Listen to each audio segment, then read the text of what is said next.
কট্টরপন্থী রিপাবলিকানদের বিরোধিতা সত্ত্বেও $95 বিলিয়ন বৈদেশিক সহায়তা অনুমোদন করেছে হাউস অব রিপ্রেজেন্টেটিভস।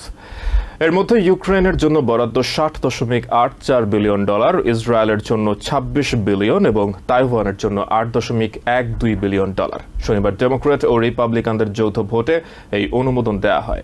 বৈদেশিক সহায়তা প্যাকেজ অনুমোদনের পর স্পিকার মাইক জনসন বলেছেন তারা তাদের কাজ করেছেন, ইতিহাসই এর মূল্যায়ন করবে। সহায়তা বিল পাশ করার জন্য স্পিকার জনসন, মাইনরিটি লিডার হাকিম জেফ্রিজ এবং আইন প্রণেতাদের দ্বিদলীয় জোটকে ধন্যবাদ জানিয়েছেন president Joe Biden.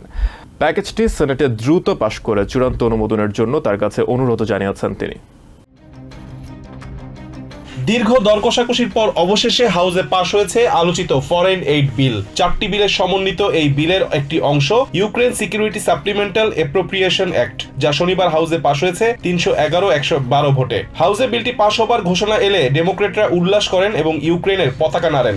On this vote, the ayes are 311 and the nays are 112. The bill is passed. $95 billion এই প্যাকেজে ইউক্রেন ও আঞ্চলিক অংশীদারদের জন্য $61 বিলিয়ন সহায়তা রাখা হয়েছে।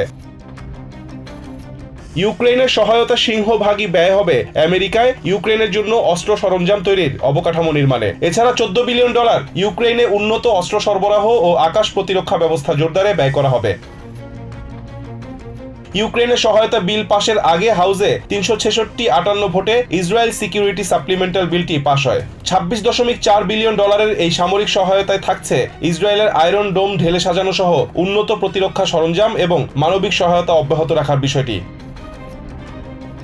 এছাড়া হাউসে ইন্দো প্যাসিফিক সিকিউরিটি সাপ্লিমেন্টাল বিলটি 385-34 ভোটে পাশ হয়। ইন্দো প্যাসিফিক অঞ্চলে চায়নার আধিপত্য ঠেকাতে বিশেষ করে তাইওয়ানের নিরাপত্তায় $8.1 বিলিয়ন সহায়তা অনুমোদন করা হয়েছে। হাউসে 360-58 ভোটে 21st century piece through strength act নামের আরেকটি বিল পাশ হয়। বিলে ইরানের উপর নিষেধাজ্ঞা, রাশিয়া সম্পদ জব্দ এবং দেশব্যাপী টিকটক নিষিদ্ধ করা সহ জাতীয় নিরাপত্তার অগ্রাধিকার অন্তর্ভুক্ত করা হয়েছে। এই বিলের মাধ্যমে যেসব বন্দর ও শোধনাগার ইরানের তেল গ্রহণ ও প্রক্রিয়াজাত করে তাদের উপর নিষেধাজ্ঞা আরোপ করা হবে। আমেরিকায় থাকা রাশিয়ান ব্যবসায়ীদের সম্পদ জব্দ ও বাজেয়াপ্ত করে তা ইউক্রেনে হস্তান্তর করা হবে।